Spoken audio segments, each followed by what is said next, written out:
Another loss goes in the books for the Cleveland Browns, and on the surface it looks like just another rough Sunday. Same record, same frustration, same arguments flying around online.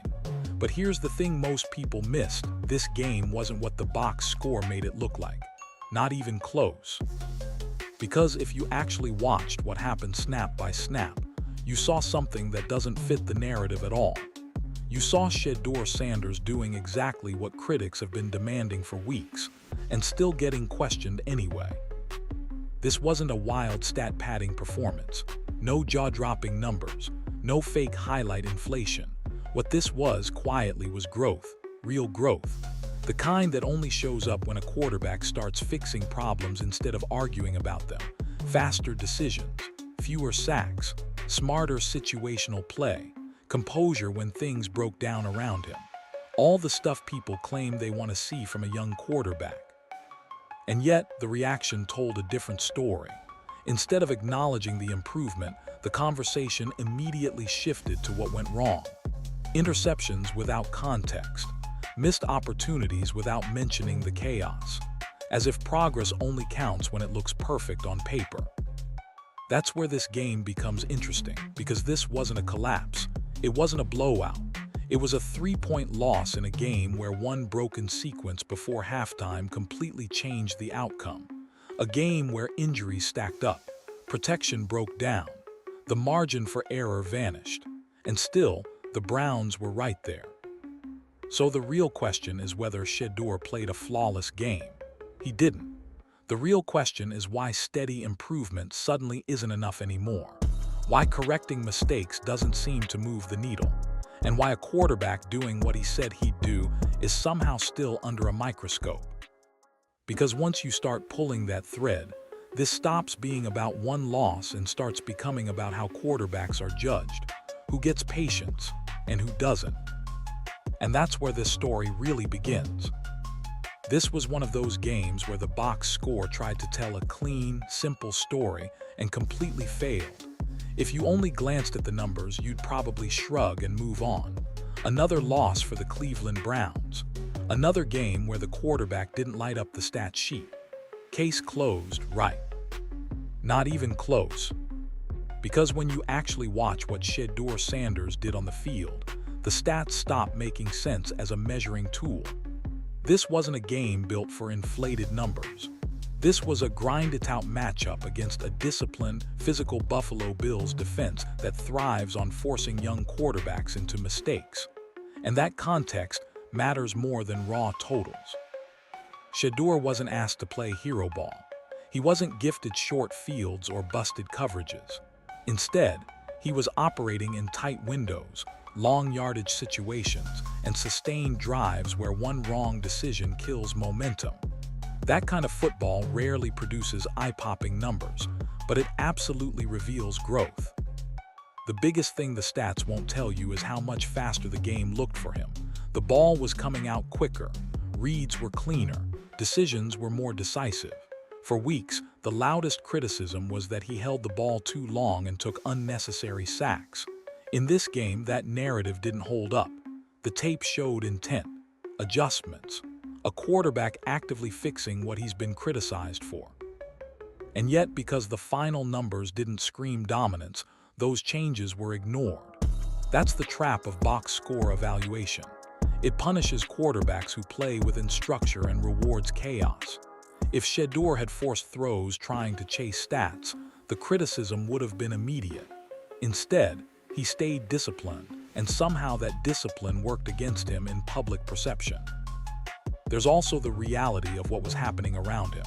Protection issues, constant pressure, limited margin for error. This wasn't a clean environment where stats naturally pile up. It was a situation that demanded efficiency, poise, and situational awareness. And those traits don't always translate neatly into fantasy-friendly numbers. This is why evaluators don't start with the stat sheet. They start with the film. How did the quarterback manage the offense? Did he keep the team competitive? Did he adjust when things broke down? On those fronts, Shedeur checked boxes that don't show up in headlines. But because the numbers didn't explode, The performance was quietly dismissed. And that's the problem. Because when stats become the only language people understand, real improvement gets lost. And once that happens, the conversation stops being about development and starts being about expectations that were never realistic to begin with. And that sets up the next question. If the stats are lying, what does the tape actually reveal about where Shedeur is right now? This was the adjustment everyone said needed to happen. For weeks, the loudest critique followed Shedeur Sanders everywhere: holds the ball too long, waits for the perfect look, takes sacks he doesn't need to take. Fair criticism early on. But this game, that version of Shedeur didn't show up. Right from the opening drives, the difference was obvious. The ball was coming out faster than it had all season. His first half time to throw dropped to roughly 2.38 seconds, the quickest stretch he's had since stepping into the lineup. That's not coincidence. That's a quarterback responding directly to coaching, film, and pressure from the outside. And the result? Only 2 sacks. 2. In a game where protection was far from perfect and the pocket collapsed more than once. That matters, especially when you compare it to veterans around the league who still take brutal sacks and somehow escape criticism for it. Efficiency like that doesn't happen unless the quarterback is processing faster and trusting his reads. What stood out wasn't just the speed, it was the decisiveness. No extra hitches, no unnecessary pump fakes. When the look was there, he took it. When it wasn't, he moved on. That's a subtle but massive step in quarterback development. It shows comfort within the offense instead of hesitation. And here's the part that gets overlooked. Playing faster doesn't mean playing reckless. Shedeur didn't start spraying throws or forcing balls into traffic just to prove a point. He stayed controlled. He prioritized completions. He leaned into rhythm. That's why he finished with 20 completions on 29 attempts. Nothing flashy, but steady, functional. Exactly what you want when the rest of the offense is under stress. It also puts the interceptions into better context. When you speed up your game, timing becomes tighter. Windows close faster. A tipped pass or a batted ball can turn ugly quickly. That doesn't erase the progress, it explains the trade-off. Faster decisions mean fewer sacks, but sometimes more volatility. That's part of the learning curve. And if we're being honest, this is the kind of trade most teams will take every time. You can coach ball placement. You can adjust trajectory. What you can't easily teach is decisiveness under pressure. That has to come from reps and confidence. This is why the improvement matters. Shedeur didn't ignore the criticism, he answered it. And when a young quarterback does exactly what people asked for, the evaluation should evolve too. But instead of acknowledging the step forward, the conversation stayed stuck. And once that happens, you have to ask whether people are actually watching the progress or just waiting for the next mistake to confirm what they already believe. This is where the narrative really starts to fall apart. For months, one of the quiet labels attached to Shedeur Sanders has been that he's not an athlete, not fast enough, not explosive enough, not someone who can create when things break down. And yet, in this game, that storyline didn't just crack, it collapsed. Because once again, Shedeur finished as the leading rusher for the Cleveland Browns. 4 carries, 49 yards, and these weren't meaningless scrambles on broken plays. These were smart, situational runs, third down escapes, pocket movement that turned losses into gains. Moments where he felt pressure, kept his eyes downfield, and only took off when it was the right football decision. That distinction matters. There's a big difference between a quarterback who panics and runs and one who manipulates the pocket, forces defenders to commit, and then takes free yards. Shedeur consistently did the second. He stepped up instead of bailing early. He dipped under pass rushers. He slid through traffic. And when the lane opened, he took it decisively. What stood out most was how controlled it all looked. No reckless cuts, no unnecessary hits, just awareness, balance, timing, traits that don't show up in a 40-yard dash but absolutely show up on Sundays. And the tape backs it up. On multiple plays, receivers were being blanketed. Tight ends were getting jammed. The pocket was collapsing. Instead of forcing throws into bad windows, Shedeur trusted his legs not to play hero but to extend the drive. That's quarterbacking, not freelancing. It also exposed how misleading some labels can be. You don't have to be a track athlete to be effective. You have to be functional. You have to understand angles. You have to know when defenders have their backs turned. Shedeur clearly does. These runs weren't about speed, they were about feel. Context makes it even more impressive. With injuries piling up and the offensive line shuffled yet again, the margin for error was razor thin. In those moments, quarterback mobility becomes a survival tool, and Shedeur used it exactly when needed. Yet somehow, this part of the performance barely entered the conversation. Instead of reframing the unathletic label, it was ignored altogether. As if leading your team in rushing as a quarterback under pressure is just normal, expected behavior. It's not. And when a player consistently disproves a narrative on film, the narrative should change. If it doesn't, then the issue isn't evaluation, it's stubbornness. Because whatever else this game was, it made one thing clear. Calling Shedeur Sanders unathletic at this point isn't analysis anymore. It's denial. This is the part of the performance that separates casual reactions from real quarterback evaluation. Because some of the most important plays Shedeur Sanders made in this game will never show up in the stat line. No highlight graphic, no fantasy boost, just difficult football plays that only matter if you're actually watching. There were multiple moments where the pocket collapsed almost instantly, receivers getting rerouted, routes developing late, protection leaking from the edges. In those situations, most young quarterbacks either panic or guess. Shedeur did neither. He stayed patient just long enough, kept his eyes downfield, and delivered throws while moving, not scrambling blindly, but throwing with intent. One sequence in particular told you everything you needed to know. Backed up near his own end zone, pressure closing fast, defenders in his face, and no clean throwing lane. Instead of turtling or dumping the ball in desperation, Shedeur rolled to his right, absorbed contact, and still delivered a catchable pass. That's not a wow stat. That's trust in mechanics under stress.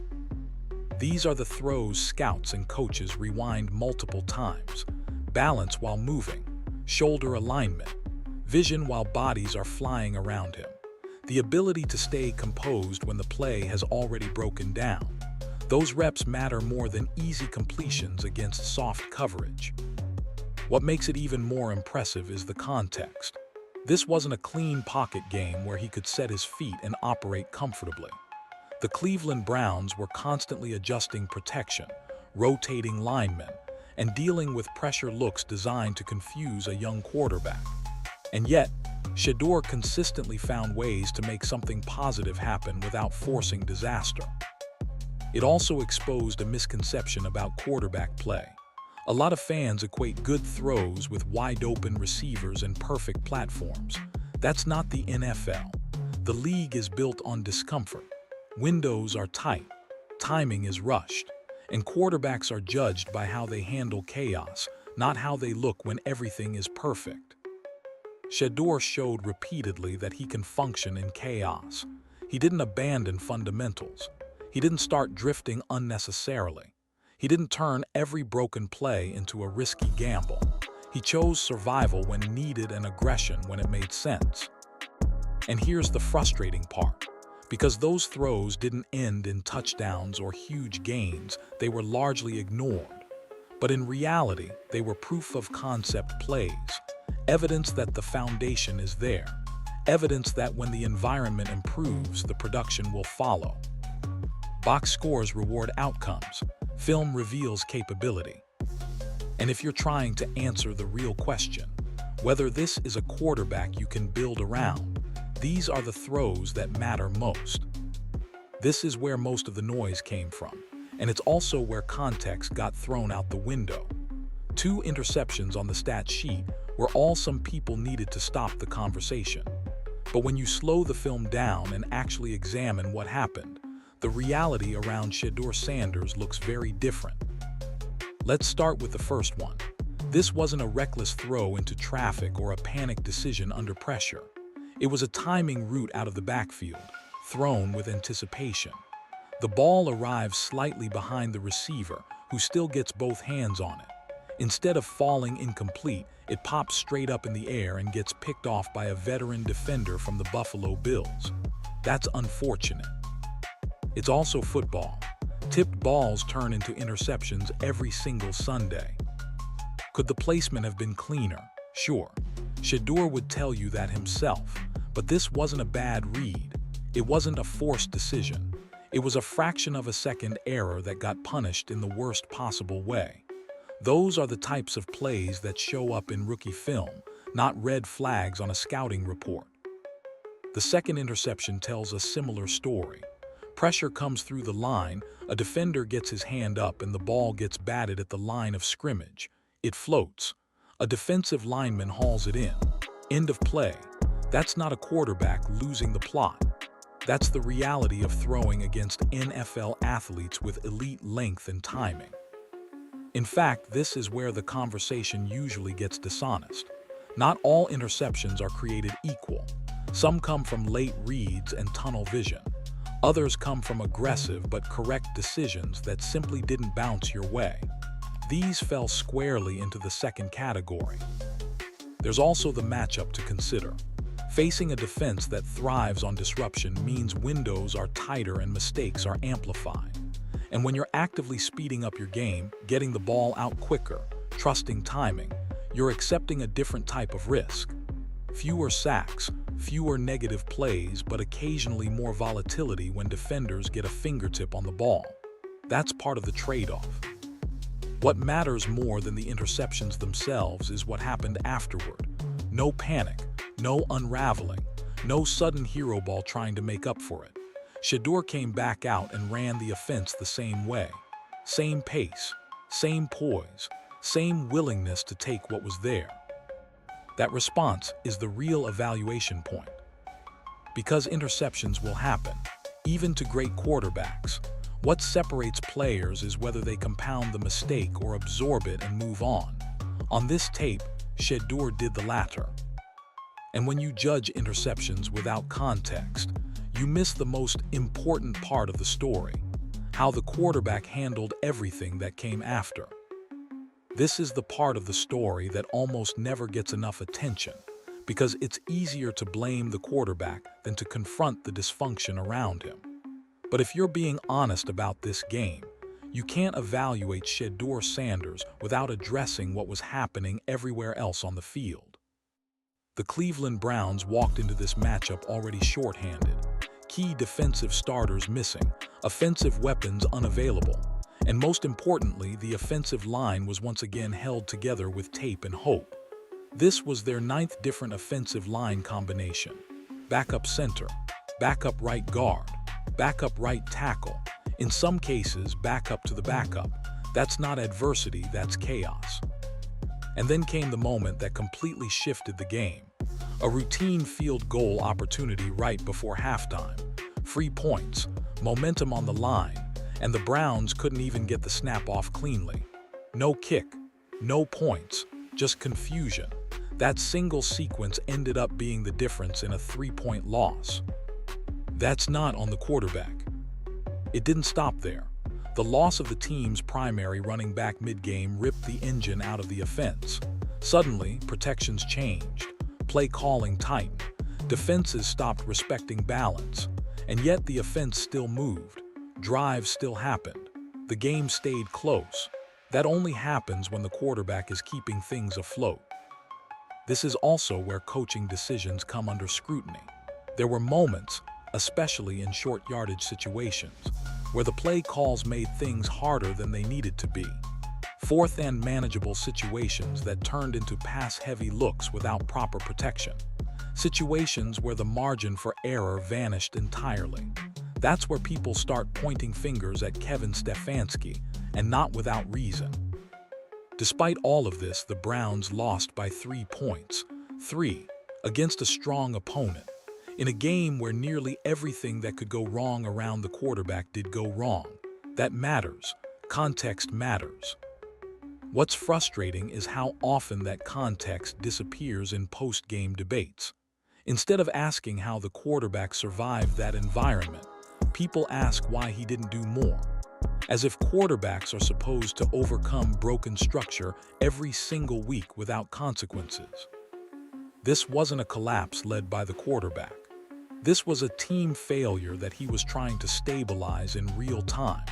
And the fact that the game was still competitive late tells you everything about how much weight he was carrying. If you remove that context, you miss the truth. And the truth is this: evaluating a quarterback without accounting for the chaos around him isn't analysis, it's convenience. This is where the evaluation of Shedeur Sanders separates surface-level reactions from real football understanding. Because if you're only judging quarterbacks by final stats or single-game outcomes, you'll miss what actually matters at this stage of development. Growth isn't about perfection, it's about process. Listen to how Shedeur talks after games. He doesn't dodge responsibility. He doesn't blame protection, injuries, or play calling, even when those factors clearly matter. Instead, he talks about recognition, about knowing when to get the ball out sooner, about understanding why a decision didn't work instead of pretending it was random bad luck. That mindset is not accidental, it's learned, and it's rare for young quarterbacks under this much scrutiny. What made this game especially telling is that he tried to fix multiple issues at once. He sped up his release.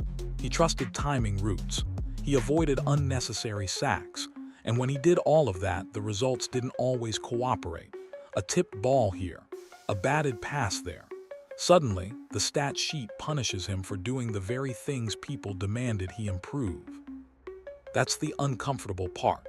Sometimes you're damned if you do and damned if you don't. If he holds the ball, he gets criticized for sacks. If he speeds up, defenders get hands on passes. If he stays in structure, people say he's not aggressive enough.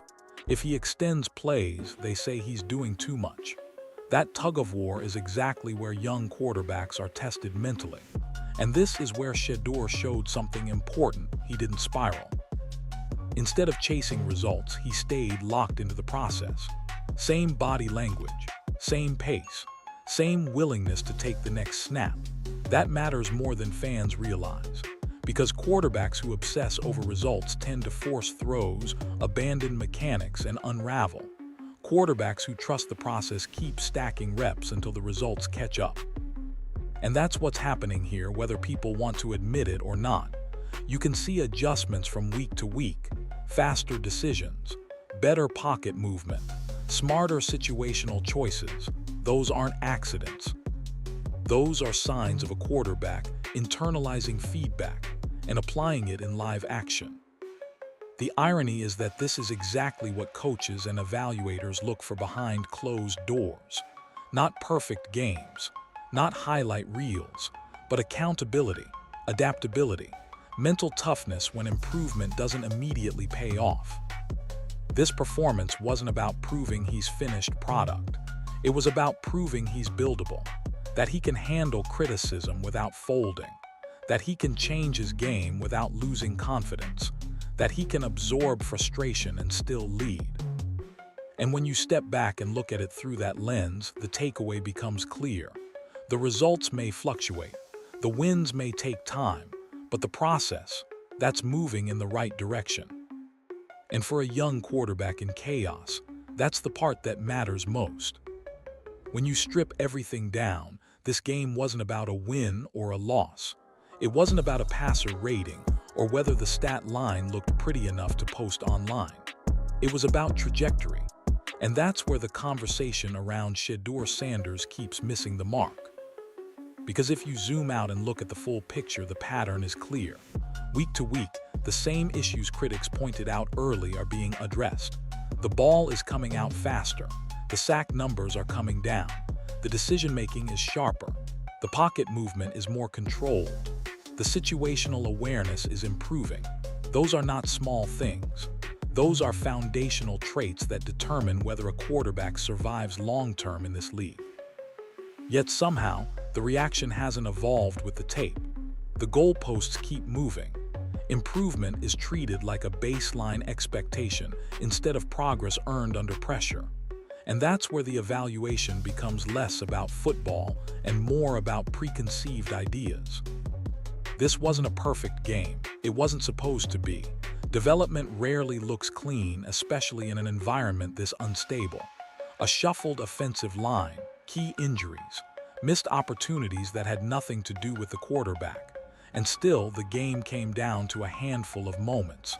Still, the team stayed competitive. Still, the quarterback kept them afloat. That's the part evaluators should be focusing on. Because the real question isn't, did he dominate? The real question is, did he show you something you can build on? And in this game, the answer is yes, repeatedly, in ways that don't always translate to headlines, but absolutely translate to coaching tape. Quarterbacks don't develop in isolation.